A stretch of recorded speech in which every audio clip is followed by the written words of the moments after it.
Hi there, chickadees. Welcome back to my channel. My name's Leana. This is Bunny. Okay, so I'm excited for this video today. I'm gonna give you one clue what crystal we're talking about today. You probably read it in the description already, and that's fine. I'm gonna give you a clue anyway. Dun, dun, dun, dun, dun, dun, dun, dun, dun, dun, dun, dun, dun. Doom, doom, doom, doom, doom, doom, doom, doom, doom, doom, doom, doom, doom, doom, doom, doom. Yes, that's right, Game of Thrones. I'm coming at you with the Obsidian. What you know about Obsidian? Except that it kills White Walkers. That's right, my peoples. If you are into this series, this show, you know what I'm talking about. If you're not, get into it, okay? Get a friend, share the account. Do whatever you gotta do to watch this, okay? Great show. But that's not what we're here to talk about. We're not really here to talk about Game of Thrones. What we're here to talk about is Obsidian. And girl, let me tell you, Obsidian, she is beautiful. She is fly. She is strong. She is potent. She is bringing all kinds of things for anyone who will listen. Okay, so let me show you how beautiful Obsidian is. I really like this piece right here. Oh, she's beautiful. She's shiny. She's shiny. She fly. She doing her thing, okay? Just like we're gonna do today. Now, Obsidian is a really cool crystal. We're gonna talk a little bit about Obsidian today. I have a few things to tell you. I also have a real story that we're gonna talk about. These videos are, I already went through the story, y'all. This story is kind of long. Also, given that I'm going to be giving you information, so I'm breaking this up into parts, okay? This is part one of Obsidian, and we're just going to talk about how Obsidian is formed and kind of what the characteristics usually are of Obsidian and what she can do, one of the things that she can do for you if you start meditating with Obsidian in your life, okay? Because today we're all about getting rid of that toxicity and toxic people, okay? So Obsidian is gonna get us where we need to be with this. First, let's talk about her, and then we'll get into all the disclaimers that I have to go through with you. Y'all, this story is crazy today, okay? She is made from one of the most powerful things on the earth, and that is the volcano. Now, I know what you're thinking, Lord of the Rings, it's the ring. It comes from the flames and it destroys everything. Nah. Obsidian is of love, okay? She's here to serve you what you need to be served. She's a protector. She protects, she does not harm, she does not hurt. She protects with the truth, okay? Obsidian is actually what we would like to call, in some instances, volcanic glass, okay? So as you can see, she's very shiny. You can even see from a distance. I don't even have to bring you that close to her for you to see how shiny and reflective she is. A lot of science behind it. I was doing a lot of research. I'm not going to bog you down with all the numbers and the facts and the polymers, okay? Let's just keep it simple, okay? And then maybe some other time we'll get into the science of it. But for now, Obsidian is basically what happens. A volcano is erupting. Lava that's high in silica is released from the volcano, and it moves at such a slow rate that it kind of starts, and the thickness of it, and it has the right amount of minerals in it, it kind of starts to cool very rapidly. So when it cools rapidly under that kind of pressure, under the temperature that all of this is occurring, it creates a glassy formation instead of a crystallization like you see with other crystals, okay? So this glassy combination of the pressure and the heat and the melted magma, which is basically a lot of melted rock, this is what you get, Obsidian. And let me tell you, so some characteristics I was researching. Obsidian comes in a lot of colors, y'all. It's not just black. Today I'm dealing with black obsidian, very beautiful. Obsidian, now, because she is technically a kind of glass, she's very sharp and kind of brittle and hard. So what people used to do back in the day with Obsidian is that they used to use her as tools for cutting purposes, for stabbing purposes, A spiritual level, you can meditate with Obsidian. She will get you in touch with that root chakra. The root chakra is red. It's at the base of your pelvic. And what the root chakra is going to do, it's going to get you back into the basics of survival. It's going to get you grounded into the earth. It's going to flush out all of the negative things, fear, all of these things. She gonna cut it. She gonna put a stop to it. All right, immediately. Now, she's not like rose quartz. Go ahead and check out my rose quartz video and you'll see what I'm talking about. The difference with Obsidian is she is a truth finder. Obsidian. She will get to the bottom line no matter what. Whether you ready or not, honey. And she's not gonna be sweet and happy with it like rose quartz, okay? She's gonna tell you like it is, the way you need to hear it, whether you want to hear it or not. You gotta be careful with Obsidian, because if you're not ready to get down to those crazy things that maybe you're trying to keep in the closet, she gonna clean up the closet. There aren't gonna be any more skeletons. What is done in the dark will come out into the light, and she will bring you there, honey. Let me tell you. So be careful with Obsidian. She's very intense, but strong protector. Carry her with you in your back pocket on the left side of your body where negative energy flows through your body from the left. Carry her with you on the left, in your purse, in your pocket, in your wallet. Put a piece by your bed. Put some in a bowl by your door.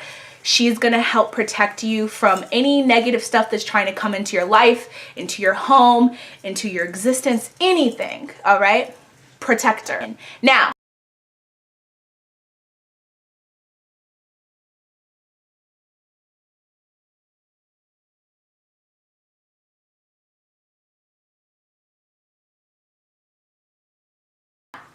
all right, so that's the end of my disclaimers. Let's get right into the story.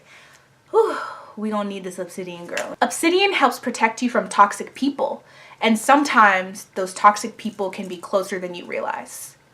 Yeah, a lot closer. Be careful. So, in this story, I learned how close those toxic people can be to you and you don't even know it. That's scary. Okay, so it all starts kind of with, first, this was during my school year at the university, and I lived off campus with two of my bestest friends. We're still friends today, to this day, and my two best friends I lived with were Sherry and Susie. Sherry and Susie, we were like thick as thieves, okay? Now, Sherry and I were both basically the same age. We still had a whole year of school to get through before we moved out, right? And went back home and started our jobs and careers. But our friend Susie, she was a year older than us, so she was basically done with her schooling. She was getting ready to head out, girl, start her life, get into it, tear it up. No, just kidding. She was going to work. We're so very proud of her. And so basically, we were splitting the rent 3 ways. And because Susie was leaving, Sherry and I were left with having to be able to find a third person to fill the slot for the following lease year. That is how this whole situation got. That's just information that you need to know prior to the story so you can get an understanding of why this person came into our life, okay? So these people kind of started more coming into our lives in different ways, all right? Okay, so Sherry and I basically began the process of looking for our next roommate and interviewing people and doing these kinds of things prior to that. Sherry and I, for the first time, we had different majors, so we never shared a course together, but it was like the first time we shared the same course together. We were so excited. But this lecture was like the lectures, and because our school was so big, basically it was like over 500 people in the lecture hall, right? So that was like during class. Each class was like 500 people. And we would sit together and sometimes we would talk, and you're not supposed to do that during class, but you know. Basically, Sherry and I are talking during lecture, and then we hear this man's voice behind us, and he kind of like dips in like in front of us because he's right behind us and we're sitting next to each other. He comes in and he's like, "Can you guys?" And he was like, "Oh, it's you, Sherry." So basically that's how I got introduced to Max. That's how Max came about in my life. And then we got introduced and Max was like, oh, sorry, Sherry, it's you. I didn't know that it was you. I was like, who are these two beavers talking, right? Now, okay, this guy called us beavers, right? Now he thinks in his mind that it's totally cool to call females beavers instead of the B word because it's just kinder. So we were like, beavers? And then he talked about it, and that's how we met. That's how I met Max. Sherry and Max already knew each other from other courses and stuff that they had together because they were both pursuing the same degrees. Now, Max, Sherry, and I started hanging out more because we had the same class, so we would get together, we would study, we would hang out during certain sporting events, and it was a lot of fun. And Max was like really funny, right? So he wasn't ever rude or like disrespectful to me necessarily, or Sherry. It wasn't anything overt. And anytime he did something like the beavers thing, it was always really it was like in the context of comedy, right?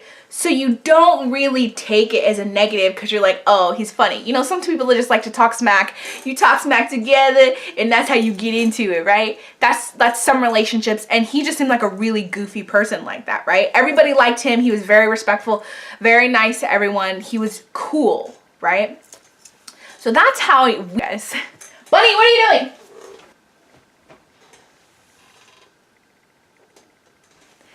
She makes a sound too. Can you guys hear the sound she's making? It's like a grunting sound. She's like, Anyway, so this is our that was my first introduction to Max, and that's kind of what I knew of him. He was just a super chill, super funny guy, right? Now, cut to Sherry and I getting ready to interview our like best candidate for new roommate. And Sherry met this girl via some of her classes. She had a lot of classes with this girl, and her name is Polly. So Polly and Sherry had a lot of same classes, so they kind of got close to being friends, and they vibed really well. And then Sherry found out that Polly was actually Max's girlfriend, right? Whoa, surprise, surprise. It's the night of the interview, and we're interviewing Polly, and we're waiting for her, and Sherry kind of fills me in on all the information. Polly is Max's girlfriend, and that's how we know her now. It's like, oh, cool, Max is cool. Polly's girlfriend seems nice. This is about to be really cool. It's a really cool hookup. It's gonna be great. So we're in the living room, and in comes Polly, and she's so freaking nice. She's like the sweetest person ever. She's a little bit younger than Sherry and I, but she's really sweet. She had a good head on her shoulders. She was just very, she was talkative, but she was kind of more delicate on that side. She wasn't super like aggressive like me, you know, really sweet girl. We started talking, and Sherry, Polly, and I, we all hit it off. For like, Sherry and I are looking at each other like, I think we got our new roommate. We can go ahead and sign that lease. Let's put your name on the dotted line. Let's get it popping. We were so excited about Polly moving in with us. She was respectful. She had the resources. We had to get references and stuff from her because our landlord and lady wanted us to make sure that we vetted these people and that they had references before they signed the contract. So we kind of did the interview process, and we were talking about all of that. Next thing you know, Polly gets a text message. Okay? And it's like we're all having fun, we're all laughing, and then Polly gets a text message. She looks at her text message, and like you can literally see her expression was happy and everything, and she goes, her face freaking drops. It was like night and day. She went from the happiest person to like the saddest being, right? It was scary how immediately her demeanor, her voice, her expression changed. And next thing you know, she starts crying. in front of us. And Sherry and I are like, Polly, are you okay? What's wrong? You know? And that's when she tells us, Max is texting me and he's mad. And Sherry and I are like, what? What do you mean he's mad? And she's like, he gets mad if he doesn't know where I am, and sometimes he doesn't believe me. I told him I'm with you two and he doesn't believe me. And and Sherry and I are looking at each other like, Max? You're talking about Max? Our Max? Our friend Max. You're talking about Max? He's like mad because what, he doesn't know where you are or something? Like, why is he mad? And that's when she starts to get into the most crazy story I've ever had someone tell me about one of my friends. Now, all of this stuff that I'm telling you now, she really did come in and speak to us. That really did happen. And some of the stuff I'm going to tell you, I saw and heard for myself. Some of the stuff she told us, and so it's all alleged. I can't confirm it. I did not get Max to confirm it with me. And so some of the things, if I say they're alleged, it's because I only got one side of the story and I was unable to get the other side of the story. And unfortunately, and he said, she said situations, that's kind of how it plays out. But I have to say alleged. So allegedly, she got a text from Max that said, where are you? She responded who and where she was, and he didn't believe her, and then he was pissed. So that allegedly happened. Okay, I didn't see the text for myself, but I did hear the phone call.